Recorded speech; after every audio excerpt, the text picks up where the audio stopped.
College की library में किताबों की शांति के बीच आरव हमेशा अकेले बैठकर पढ़ाई करता था। वह गांव से आया एक साधारण लड़का था जिसका सपना था अपनी मेहनत से जीवन बदलना।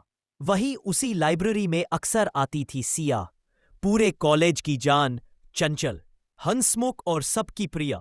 एक दिन किस्मत ने कुछ ऐसा किया कि दोनों की टक्कर हो गई। सिया की किताबें जमीन पर बिखर गईं और आरव ने झुककर उन्हें उठाने में मदद की। उस पल उनकी नजरें मिली।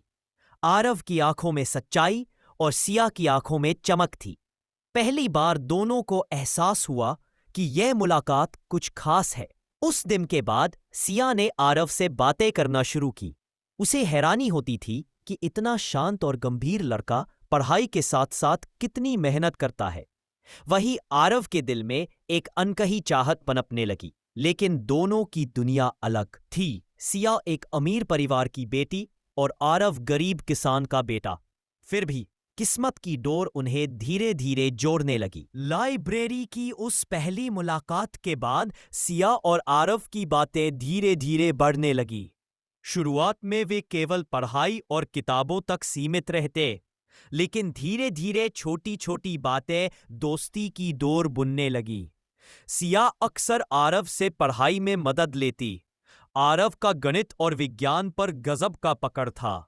जब भी वह उसे समझाता तो सिया हैरानी से देखती, इतना टैलेंटेड लड़का फिर भी इतना चुपचाप क्यों रहता है। आरव, जो अब तक हमेशा अकेला रहा था, पहली बार किसी को अपना समझने लगा।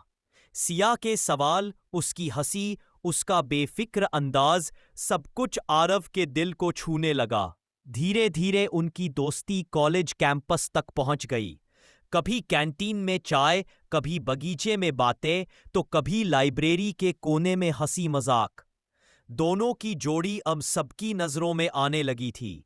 एक दिन सिया ने आरव से पूछा, तुम हमेशा इतने सीरियस क्यों रहते हो? कभी खुलकर हंसते क्यों नहीं? आरव मुस्कराया, लेकिन उसकी आंखों में दर्द छुपा था। जब जिंदगी हर दिन संघर्ष हो तो हंसी अक्सर कहीं खो जाती है। सिया ने पहली बार महसूस किया कि आरव का जीवन